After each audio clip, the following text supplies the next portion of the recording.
At this time, I'd like to invite Monroe County Prosecutor Chris Gaal to the podium to remark on what led to the creation of this council and anything else he has in mind. Please.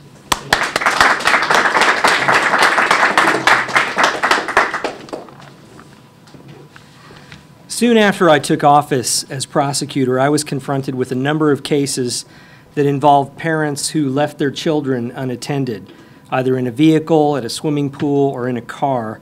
And sometimes, despite the high risk inherent in those situations, nothing bad happened, fortunately.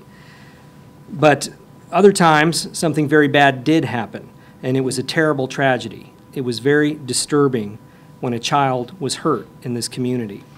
Those were always difficult and troubling cases. And it became clear to me that we needed to do something more than to just react to those situations. We needed to try and get out in front of the problem.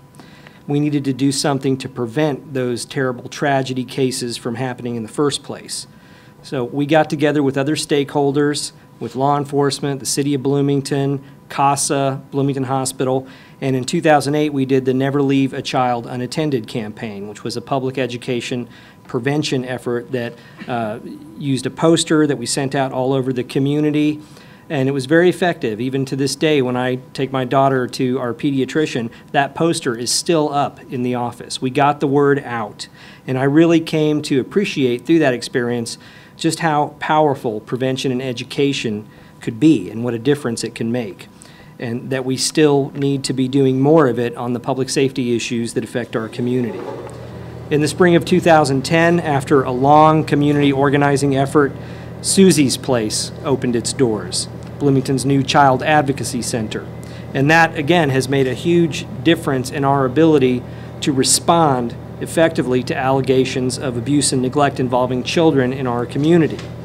It meant a night and day difference in our ability to respond to those situations. But again, we have to be always thinking about more than just our response. We have to be thinking about how we can get out in front of the problem, what we can do to prevent abuse and neglect from happening in the first place.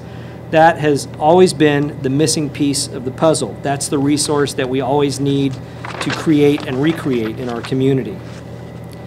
If you try to understand the risk factors that are associated with abuse, child abuse, you look at the research, you come up with things like financial stress, relationship problems, alcohol and drug abuse, a history of violence, lack of parenting skills, lack of child care resources, the need for parenting resources and assistance. And you quickly realize that these are huge social problems. They're more than any one organization can effectively address. They're even more than a community-wide coalition can solve. But what we can do is to work to try and improve the situation if we choose to work together and talk about it and make it a priority for the community. We started that discussion in the spring of 2012. I came to a meeting of the Asset Building Coalition, made a presentation. We had a discussion about what we could do to address prevention of child abuse in our community. I suggested working with the Prevent Child Abuse Indiana, because while we want to grow our own capacity in our community with the resources that we have available here to work with, we also don't have to reinvent the wheel. We can take advantage of the prevention research and resources of groups that have already been working in this area. So we organized a community forum. We invited all of the stakeholders that we could think of to participate. We got people involved. That involvement developed into a steering committee. That steering committee proposed an organization, and that organization became a reality. It met, it elected a board of directors and officers, and we are here today to announce to our community that that organization exists and to talk about what we are going to do. We're here to talk about Prevent Child Abuse Bloomington, NET, Nurture, Engage, and Transform. That is our new organization, and I'm grateful to all of the people who participated in that process in 2012, that community organizing effort, and to the people who have agreed to make this a part of their lives, to take on this project, this work. Thank you for making that commitment. And I'd also like to particularly thank Laura Weaver from the prosecutor's office, who stuck with that process of creation, seeing it through 2012 to today when we can make this announcement.